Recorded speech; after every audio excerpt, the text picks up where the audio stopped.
মেঘা, ওই ছেলেটাকে দেখ কিভাবে আমাদের গাড়ির সামনে বসে আছে, দেখেও খারাপ লাগছে। হ্যাঁ দিদি, তুই ঠিকই বলেছিস। চল আমরা ওকে গিয়ে কিছু টাকা দিয়ে হেল্প করি। হুম।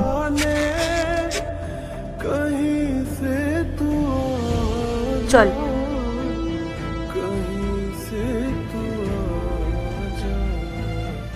দাদা, এই নাও কিছু খেয়ে নিও।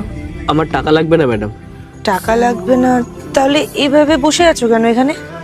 আমার খুব খিদে পেয়েছে, কিছু খাবার থাকলে আমাকে দিন। খাবার? না দাদা, খাবার তো আমাদের কাছে নেই। তুমি এক কাজ করো, তুমি এই টাকাটা রাখো, তোমার যা ইচ্ছা হবে তুমি কিনে খেয়ে নিও। বলার জন্য অনেক ধন্যবাদ ম্যাডাম, কিন্তু আমার টাকা লাগবে না, আমার খাবার লাগবে।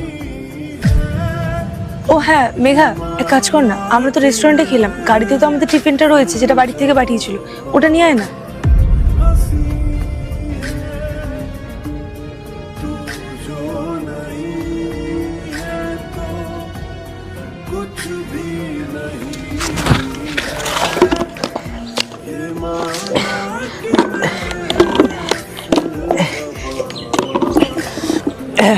এতেই আমার হয়ে যাবে।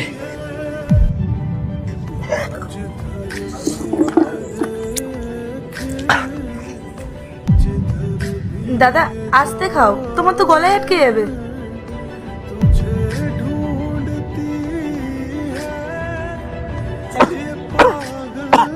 মেঘা তাড়াতাড়ি কি গাড়ি থেকে চল নিয়ে আস্তে। দাদা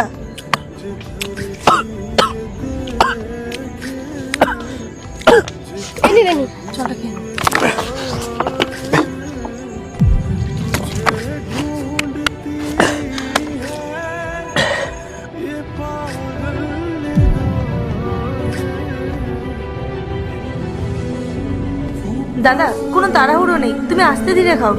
এইটুকুতে তোমার পেট ভরবে নাকি আমরা আরো কিছু এনে দেবো? না না, লাগবে না, আমার হয়ে যাবে।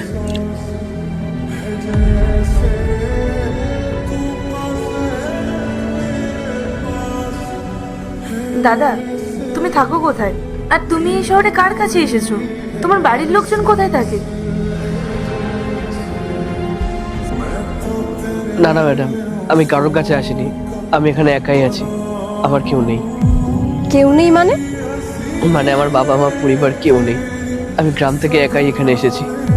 আমি না 3 দিন ধরে কিচ্ছু খাইনি, আমি এদিকে ওদিকে নোংরায় ডাস্টবিনে অনেক খাবার খুঁজেছি, কিন্তু কোথাও খাবার পাইনি।